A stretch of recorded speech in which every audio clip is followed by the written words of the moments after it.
Shalom Haverim Boker Tov. That is Hebrew, which means hello my friends. Hello friends, good morning. Again, welcome to the message for today entitled Who Causes Your Salvation? Is it the Holy Spirit, God the Holy Spirit, the preacher, or you? Who causes your salvation? Is it the God the Holy Spirit, the preachers, or you? Yun po ang ating topic sa umagang ito. At ang ating pong gagamitin na mga verses sa Bible ay matatagpuan sa Romans, the Epistle of Romans, the Epistle to the Romans, chapter 10, verse 11 to 17. Yun po ang ating gagamitin sa ating pong topic sa umagang ito. Who causes your salvation? The Holy Spirit, the preachers, or you? At I hope na magla-log in po yung iba for the live message. But while waiting for others, again, let me take this opportunity to present to you the gospel of our salvation. Ano ba yung gospel na palagi nating sinasabi? Ang gospel po ay good news yan.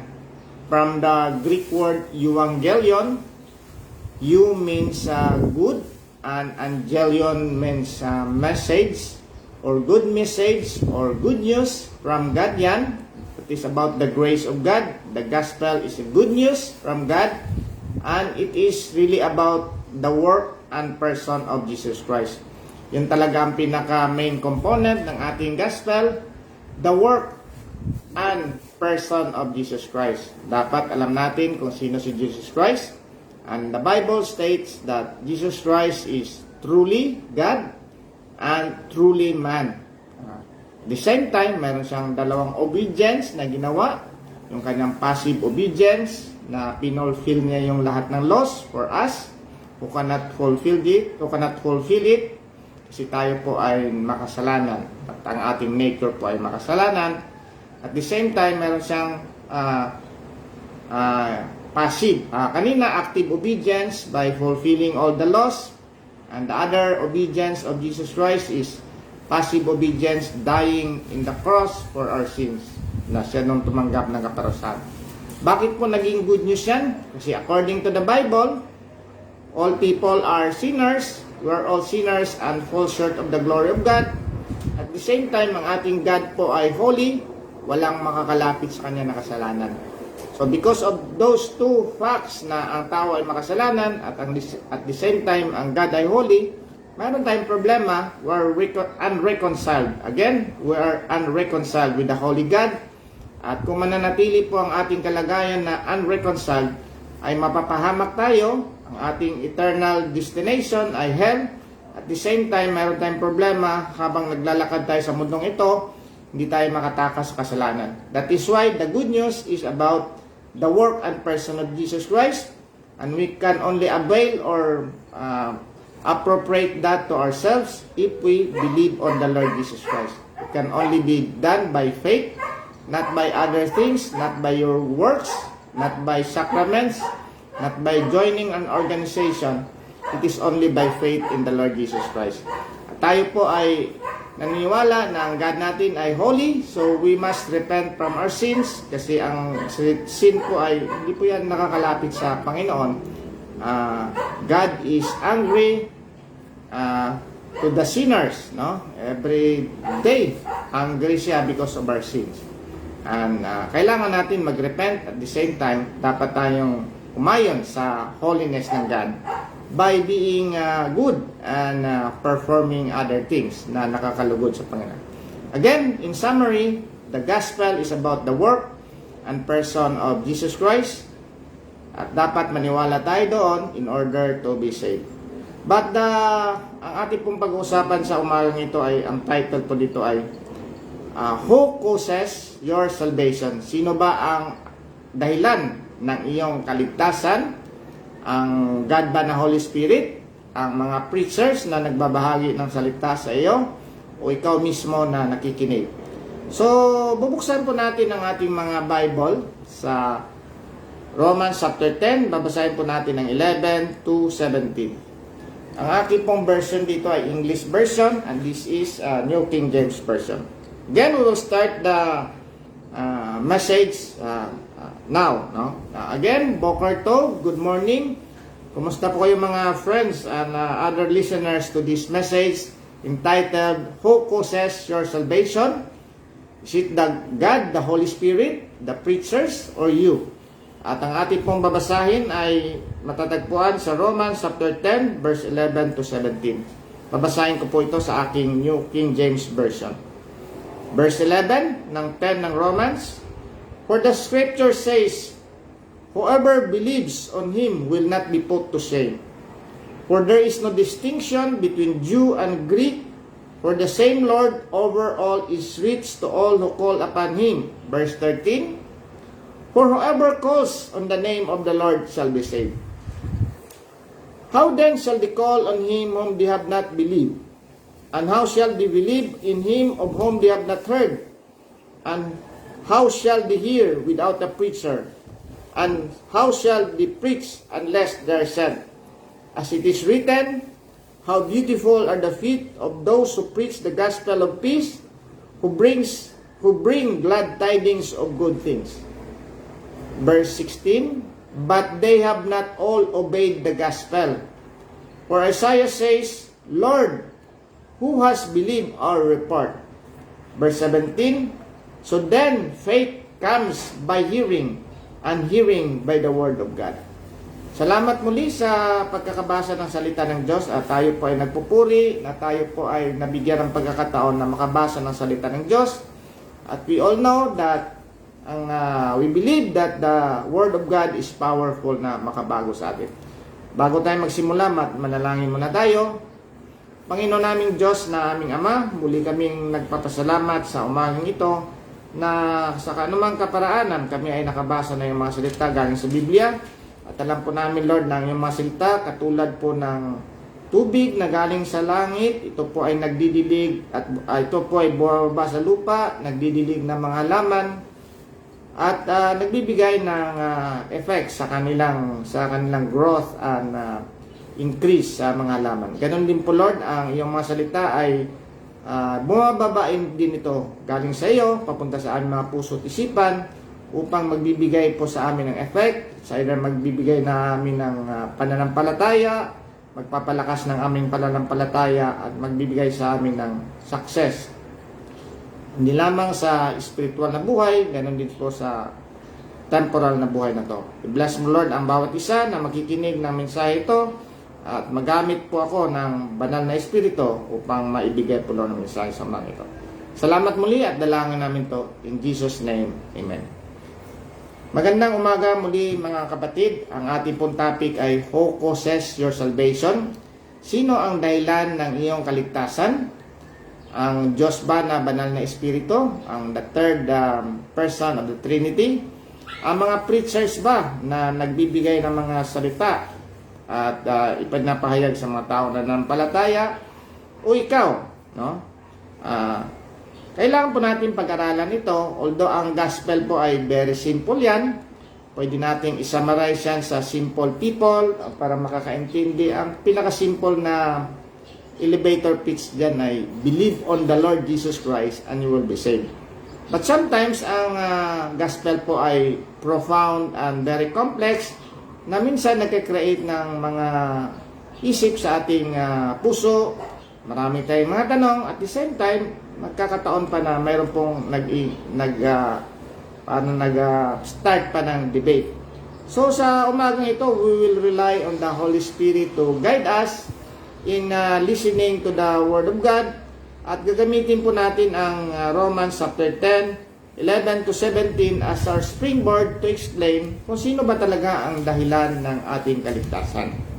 So alam po natin na meron pong isang philosopher sa 4th century before Christ, si Aristotle, at meron po siyang philosophy on motion and change at mayroon po siyang na-create na parang theory na the causes of motion and change. At gagamitin po natin ito sa ating pagbabahagi kasi po sabi ni Aristotle, mayroon pong mga causes ang lahat-lahat ng bagay. dinefine lang niya sa apat na causes, no? Ang sabi niya, meron po siyang material cause, mayroon po siyang formal cause, mayroon po siyang efficient cause at saka purpose cause, no? Para maintindihan po natin ang explanation ni Aristotle, magbigay tayo ng example. Halimbawa po, pag ikaw ay gumawa ng table o mesa, mayroon pong tinatawag doon na material cost. Ang dahilan ng cost ng paggagawa ng table mo, di siyempre kung ang table mo ay glass, ang material cost niya ay glass. Kung ang table mo ay kahoy, ang kanyang material cost ay kahoy. Ibig sabihin yung ginagamit mo, that is the material cost. Ang pangalawang cost po ay formal cost. Ibig sabihin na mahirap maintindihan, pero ito yung design. So, ang formal cost ng table ay dapat stable siya. Hindi siya matutumba. Dapat meron siyang, ang design niya ay karamihan ay 4 na paa. Minsan 3, pero yun ang design ng table na mayroong mga paa. At the same time, mayroong flat surface na yun ang kanyang gagamitin. So, ang material cost ng table ay yung wood or glass. Ang formal cost ay yung design kung paano po ito itatayo. Meron po efficient cost. Ang efficient cost po ay sino yung gumagawa. Halimbawa po yung glass worker, kung glass ang yung table. Kung kahoy naman ay yung carpenter. So yun yung efficient cost na sinasabi ni Aristotle, na mayroon pong mga tao na gagamitin po para doon sa table, sa paggawa ng table. At ang last cost po ay yung purpose. Ano bang purpose ng table na yan? So ang purpose ng table na yan ay pwedeng gamitin as kainan, pwedeng gamitin as work area. So yun ang yun ang parang 4 na sinasabi ni Aristotle sa motion and change. Merong material cost, merong yung mga ingredient o material na gagamitin mo, yung formal, yung design ng mesa, yung efficient kung sinong gagawa, at yung purpose kung anong design. Pero nag-branch out na rin yan sa iba't ibang mga cost, kasi mayroon pong mga cost na sino yung nag-order ng mesa. So parang sino yung nag-order na paggawa ng mesa.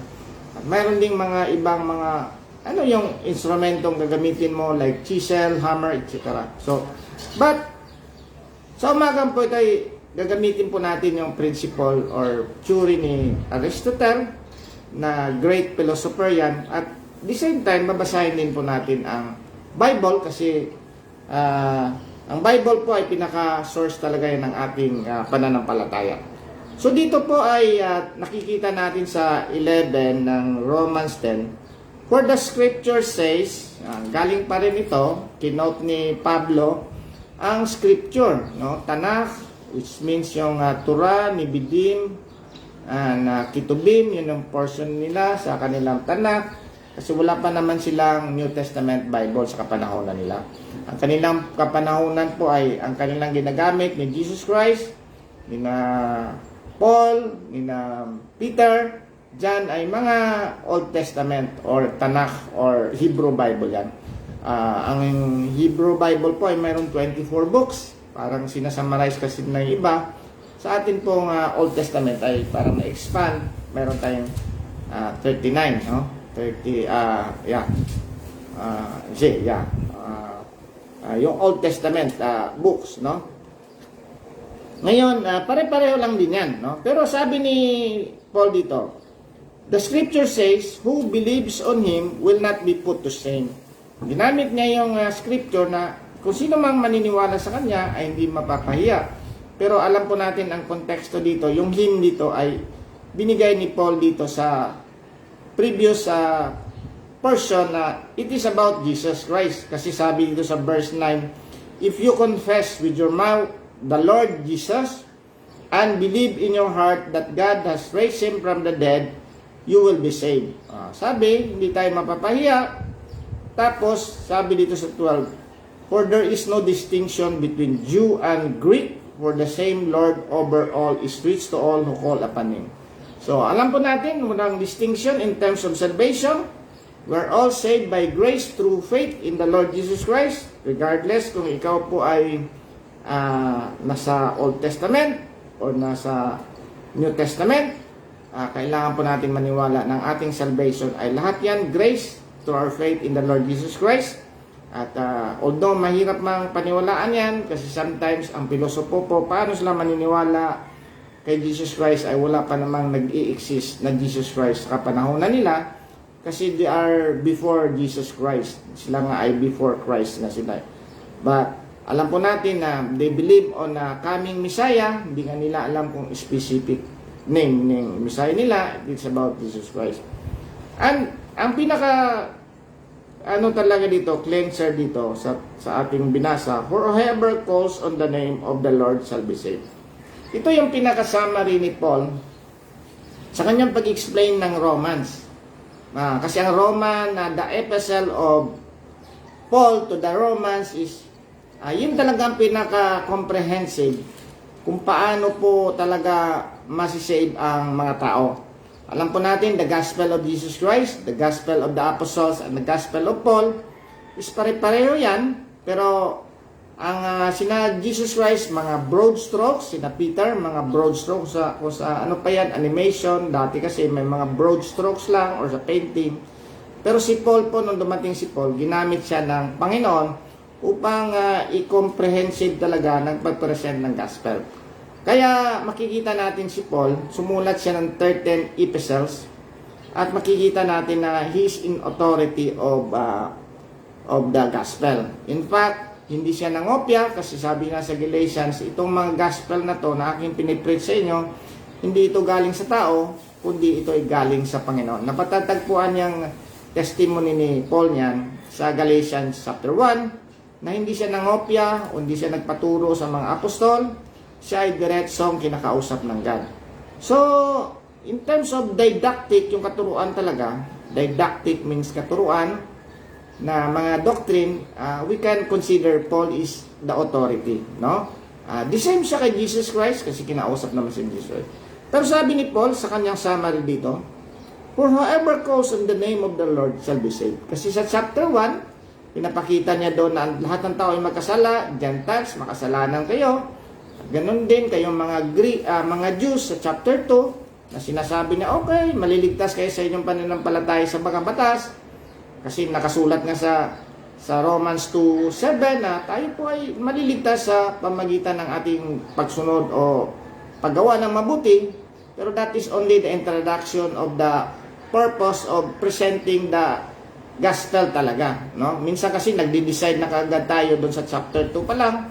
Pero hindi natin nakikita na sinasabi doon sa chapter 3, no one is good, no one is righteous, no one is seeking God. Parang universal no good yan. So, kung anong napag-aralan mo doon sa chapter 2, although kailangan mo rin yan, na akala mo naliligtas kayo sa inyong mabubuting gawa, pero sabi sa chapter 3 ay, no one is good and all fall short of the glory of God. Kaya nga nandun yung famous na verse sa Romans 3, for all have sinned and fall short of the glory of God. Whether you are a Jew or a Gentile, you fall short of the glory of God. So, matatagpuan ninyong Romans 3:10 na no one is righteous, not one. So, paano po yan? Kaya nga, gusto i-present ni Paul doon na napakahirap ang inyong tatahakin kung kayo po ay naniniwala talaga that you can be saved by your good works. So, pinakita niya ang chapter 4 na Exhibit A, Abraham, ang sabi ni Abraham, ni God, Abraham believed God and it was accounted to him as righteousness. So he is presenting the righteousness of God na dapat mapapunta sa atin. At sabi nga sa chapter 5 ng Romans, we are justified by faith. So, parang kung ikaw ay nagbabasa ng buong chapter na sinusulat ni Paul, buong book yan, introduction pa lang yung number 1, chapter 2, huwag ka kagad mag-conclude doon kasi pagdating mo sa chapter 3, no one is righteous. And then, exhibit A niya that even the Old Testament people, they believe on the Lord Jesus Christ and it was accounted to Abraham as righteousness. So, the people on the Old Testament are saved by their faith also in the Lord Jesus Christ. Hindi nga lang nila alam. And then, sa chapter 5, diniin talaga na we're justified by faith Pero sa chapter 6, sabi niya, you are dead on your old nature na, kasi if you believe in me, nasama na kayo sa akin, na baon na kayo, at kayo ay bagong nilalang na. Ngunit kung kayo ay sa chapter 7, kung kayo ay maglalakad dito, huwag kayong magtataka kung bakit mayroon pang mga remnants na mga flesh sa inyong mga buhay, at hindi nyo mape-perfect yung buhay nyo dito. Kaya nga sabi ni Paul, oh, what a wretched I am, who will rescue me from this body of death? That is 7:24 ng Romans. Ang sabi doon, si Paul ay Kristiyano na siya, pero nandun pa yung remnants of the flesh na gusto niyang labanan. Pero, sabi ni Paul sa chapter 8, salamat po na there is no condemnation to those who believe on the Lord Jesus Christ. Sinabi nga niyan, who can separate us from the love of God? So nakikita natin from chapter 1 to chapter 8 na package yan na present ni Paul ang gospel doon. Sa chapter 9, sinabi niya na something like about Israel, and then mahirap-hirap. Chapter 10, ito na yung sinasabi natin na whoever calls on the name of the Lord shall be saved. Pero sabi dito, which is our topic today, how then shall they call on Him in whom they have not believed? Paano sila tatawag? Kasi simple lang naman eh. Kung sinong tatawag sa Panginoong Hesus, siya ay maliligtas. Pero akala lang natin, simple lang yung pagtawag. Sa ating natural mind, dalawang papupuntahan natin. It's either you believe na simple lang, o sabihin natin cheap grace, mababaw na grace yan. Parang binibenta mo yung cheap grace ng gospel na whoever calls on the name of the Lord. Kasi marami po nagko-question doon na just believe, just have faith, wala ka nang gagawin na works. But that is not the case dito. Kasi ang case dito, you cannot believe on the Lord Jesus Christ unless you know Him intensely and perfectly. It can only be done if the Lord, the Holy Spirit will open your mind. Sabi nga ni Jesus kay Nicodemus, unless a man is born again, he cannot see the kingdom of God. Unless the man is born of water and spirit, he cannot enter the kingdom of God. And si Nicodemus po ay nagtataka, how can that be? Sabi niya, you're a preacher, pero hindi mo alam ito. Kaya nakikita ka katulad ng hangin, hindi mo malalaman kung paano maboborn again.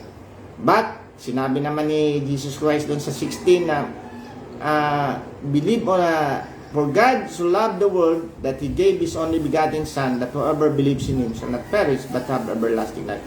Pero maraming sa atin madali lang mag-believe. Hindi po, no? Sometimes it will take you about how many years to believe on the Lord Jesus Christ. Sa aking buhay, I was presented the gospel sa college. First year pa lang ako, araw-araw, mayroon nagpupunta doon to present the gospel. Matalino pa raw, kunyari ako, kipag-discuss ako. Pero, hindi pala yan ang kaparaanan ng God. Nakagraduate na ako ng college, hindi ko pa rin naintindihan. Kasi, ang aking isip na parang mayabang ako, talino ako, hindi ko kailangan yan. Pero, in the fullness of time, after how many years, naniniwala at nagsisi sa kasalanan at lumayo sa kasalanan. Kasi I believe na our salvation is not by doing good works. At ito yung sinasabi ni Paul, how then shall they call on Him on whom they have not believed? Paano sila tatawag sa hindi nila pananampalatayahan? And how shall they believe in Him whom they have not heard? So paano sila mananampalataya kung hindi nila naririnig kung sino si Jesus Christ? Na si Jesus Christ ay truly God, si Jesus Christ ay totoong God, na nagkatawang tao, incarnated. Mahirap paniwalaan yan. Si Jesus Christ ay nandun din yung nature na truly man. Mahirap paniwalaan yan. How can you believe that Jesus Christ is truly God and truly man? Madali bang paniwalaan yon? It is foolishness to the natural person or natural mind. Pero kailangan natin ikwento-kwento yan na Jesus Christ really in Philippians 2:5, God talaga equal with the Trinity na nagkatawang tao. At talagang hinubad niya ang Diyos, ang kanyang hindi naman parang inabano, pero dinagdagan ng ng attributes ng man, no? Kaya parang lumabas na under siya ng mga angels, pero he's higher than the angels. Pero yun nga ang mystery doon. You cannot believe that. That is very impossible for you to believe that Jesus Christ is truly God and truly man if the Holy Spirit will not enlighten your spiritual mind. Number 2, na mahirap paniwalaan, how can you believe that you will be saved by the work of Jesus Christ? Kasi dalawa lang po ang religion ng mundong ito.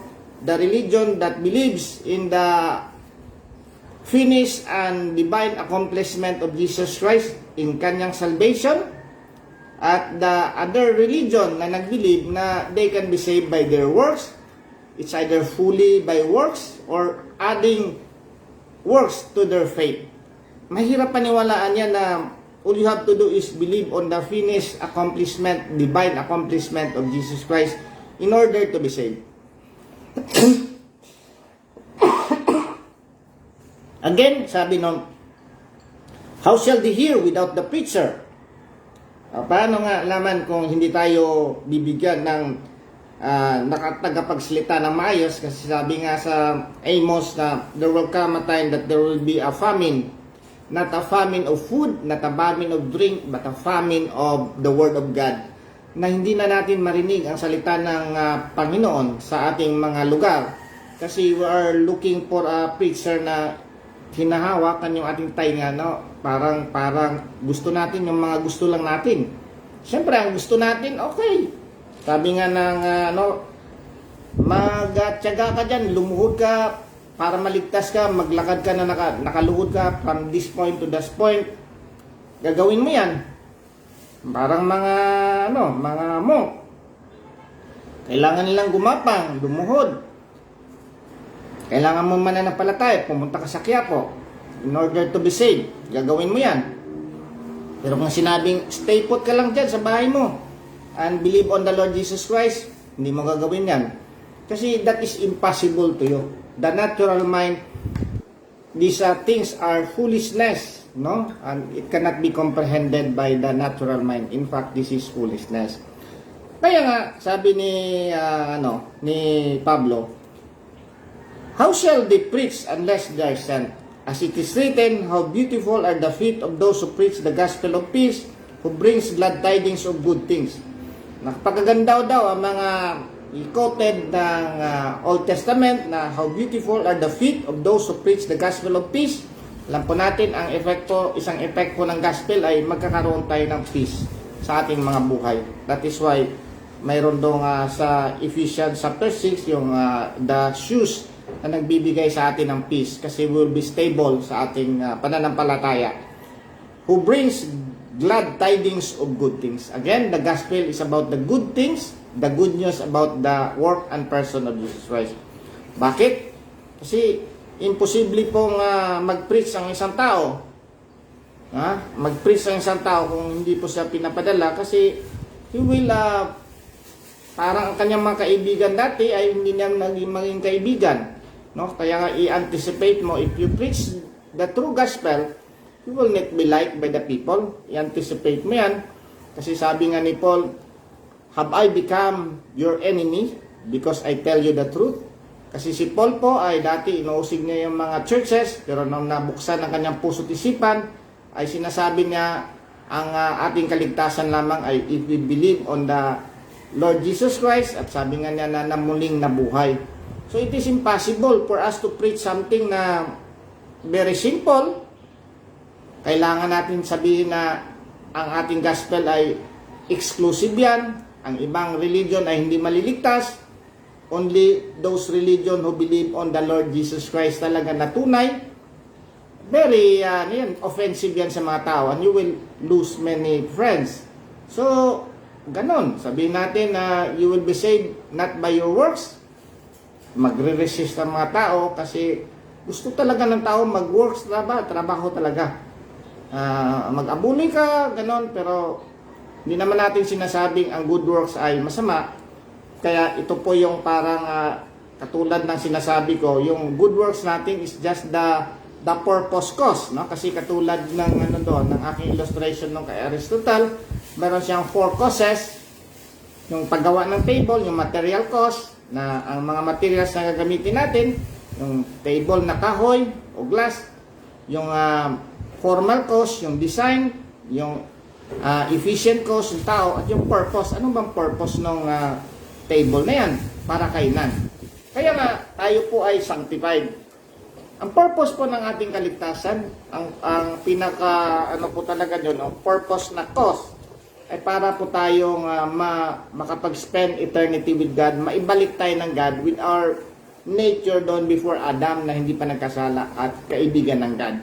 At the same time, ang isa pong design sa atin, we are designed for good works which God prepared beforehand that we should walk in them. Sabi sa Ephesians 2:10, for we are God's workmanship. That is the purpose, cause. We are God's workmanship. Hindi tayo ang ating sarili ginawa natin. We are God's workmanship, created in Christ Jesus for good works, which God prepared beforehand. Ibig sabihin yung mga good works natin, prepared beforehand that we should walk in them. That is not the cause na nagiging salvation tayo because of doing good works. That is the cause, the purpose nun na tayo po ay mapasama tayo sa lagad at mag-create ng good works.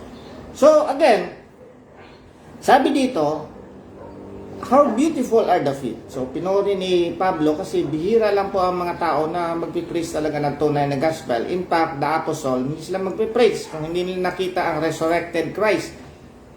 Itaya mo na ba ang buhay mo, ipatayin ka na nakabaliktad si Peter, ganun ang sabi ng history. Kinrosify siya sa cross, nakabaliktad. Yung iba pinutulan, hinati ang katawan, yung iba kung ano-anong kaparaanan. Hindi gagawin ng mga apostol yan kung hindi sila naniniwala kay Jesus Christ. But sabi ni Paul dito, nag-quote ulit siya ng Isaiah, but they have not obeyed the gospel. Hindi sila nag-obey.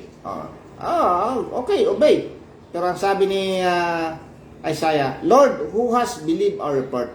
Again, ang obeying natin is by believing the report. Sabi nga dito sa John 6:28. Sabi dito sa John 6:28. Sabi ng mga tao sa kay Jesus Christ, then they said to him, what shall we do that we may work the works of God? Anong sagot nyo? Then the people said to Jesus Christ, what shall we do? Anong gagawin namin? That we may work the works of God. Anong sagot ni Jesus Christ sa verse 29 ng John 6? Jesus answered and said to them, this is the work of God, that you believe in Him whom He sent. So hindi po tayo magano na, okay, work. But ang sabi ni Jesus Christ, this is the work of God, that you believe in Him who sent me. Ganon din ang sabi ni Paul, but they have not obeyed the gospel. Ang pinaka-basic principle ng gospel is obedience, but ang obedience natin is believing on the Lord Jesus Christ. Lord, who has believed our report. So, lahat po, in-expect natin na lahat ng tao, hindi lahat ng tao maniniwala sa ating gospel. Hindi lahat ng tao na maniniwala ng ating salvation is through Jesus Christ lamang. Hindi maniniwala ng ating Savior ay napako doon. Hindi maniniwala ang lahat ng tao ng ating Savior ay napako doon sa cross kasi that is the karumalduman na kamatayan.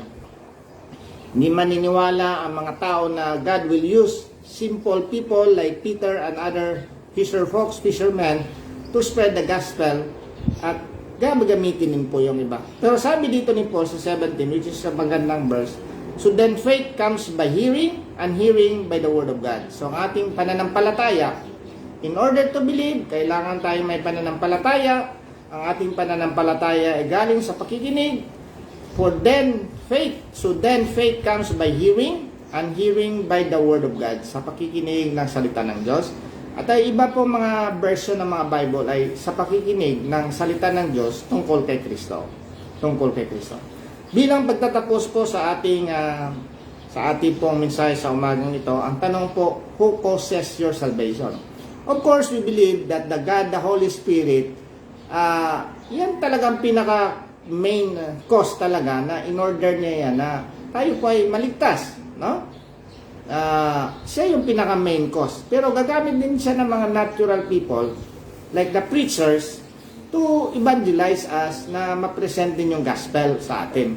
Kasi alam po natin, hindi naman madali ding interpretin ang Bible sa simula kung hindi natin mabasa lahat, halos lahat. Kaya nga mayroon din ginagamit na preachers. Hindi naman na ang God ay bigla na lang magpunta dito at ano sa atin ang explanation yan. Kaya nga mayroong comprehensible input, pinapakita pa nga doon sa batas, sa law, na dapat kayo maging holy, dapat mag-sacrifice kayo doon sa temple. Kasi hindi pa natin maintindihan kung diretsong dadating si Jesus Christ. At ang ating palaging isip, gagawa lang ako na mabuti in order to be saved. Then I will telling you, I'm not toxic about doing good. That is our aim, that is our objective. In fact, that is our vision, to be holy. Sabi kasi ni Jesus Christ, be perfect, for your Father in heaven is perfect. At sabi ni Peter, kinote niya ang Old Testament, be holy. Sabi ng God, be holy for I am holy. Hindi tayo against ng being holy. Ulitin ko po, kasi maraming nag-accuse sa atin na toxic tayo sa being good and being holy. That is the vision, that is the vision, that is the purpose cause. That is the result of our salvation, to be holy. Kaya nga tayo ihiniwalay na to be holy and to be perfect. Kailangan natin strive to be holy and perfect and following all the moral laws and at the same time doing good works. But we believe that the cause of our pinaka-ingredient talaga is the faith na ibinigay ni Jesus Christ sa atin. Binigay ng God sa atin. So, God is giving us faith and gathering all His church. Gather niya yung lahat ng church na yan. God, the Holy Spirit creates faith and gathers the church through the gospel. And ang gospel na to ay mapapaliwanag ng mga preachers. So hindi tayo pilosopo, okay, sabi mo, ang banal ng espiritu lamang ang nagpapaliwanag. I cannot, di ko na kailangan ng mga preachers. Kailangan natin ng mga tagapagsalita din. At ang tanong doon, sino ang nag-cause ng iyong kaligtasan? Siyempre, ang pinaka-main cause doon, ang banal na espiritu. Pangalawa, gagamit siya ng mga natural law. Kailangan may magsasalita sa iyo. Hindi naman pwedeng pumunta ang God dito magsasalita sa iyo. Kailangan niya ng magsasalita sa iyo. Gamitin niya ng mga tao. At the same time, kung naniwala ka na ikaw lang mismo, very super hero ka, ikaw lang nakakaligtas sa iyong sarili, I hope that you will change your mind that the Holy Spirit is the main author of our salvation. And the gospel, again, i-compare ko po yung aking analogy doon sa 4 causes ni Aristotle. Ang unang cause niya is material cause, no? Katulad ng table, ang material na ginagamit ng table, yung kahoy or glass. Sa atin po, ang ating gospel po ay ang ginamit ng God ay si Jesus Christ, the blood of God. Ang material na ginagamit nito ay galing sa taas, hindi ito galing sa atin. Kaya nga sabi sa John 1:14, not by our will, not by the will of man, but the will of God. At the blood of Jesus Christ, ang pinaka-ingredient nito, ang Jesus Christ. The design, ano yung design? The design, ang design ng table, dapat mayroon siyang paa na stable. Ganon ang design cause nun, para hindi malaglag. Ganon din, ang ating design, ang ating gospel, it is about the work and person of Jesus Christ. It is a substitutionary atonement. Jesus Christ died for our sins. Siya yung tumupad ng ating kasalanan. And all we have to do is believe. That is the design. The instrumental cause, the efficient cause, siyempre ang banal na espiritu at gagamit siya ng mga preacher upang ibahagi. And the purpose cause, na sinabi ni Aristotle sa kanyang example sa table, ang purpose cause ng table ay para kainan, para gamitin as parang work area. Ganon din po ang design sa atin. Ang purpose ng ating kaligtasan ay so that we will be back to the original state natin, na hindi tayo fallen nature, na kasama natin ang God, hindi tayo kaaway ng God. At the same time, ang purpose din natin habang nandito tayo sa mundong ito is to preach the gospel and do good works so that people can see the glory of God in our life. Again, who causes your salvation? Siyempre, ang banal na espiritu, yun ang pinaka-main talaga ng nag-cause. But we have also to believe na faith comes by hearing and hearing by the word of God. Mayroon pong gagamitin ng mga tao upang ipapahayag ang kanyang mga salita. So salamat muli, and I hope that you will not really think of yourself na ikaw ang nag-decide, ikaw nag-cause ng iyong salvation, but believe in the Lord Jesus Christ and you will be saved, and He designed you to do good works. Let us pray. Panginoong Diyos na aming Ama, Lord, kami ay muling nagpapasalamat na mayroon ka pong mga ginamit na mga instrumento upang kami, Lord, ay maligtas. Alam po namin, Lord, na ang faith comes by hearing and hearing by the Word of God. Lord, give us more time and panahon and resources upang banagi namin marinig ang iyong masalita at kami, Lord, ay madagdagan ang aming pananampalataya. At kung wala pa, mabigyan kami ng pananampalataya to believe in you. Salamat muli, Lord, at dalangin namin to. In Jesus' name, Amen. Thank you po.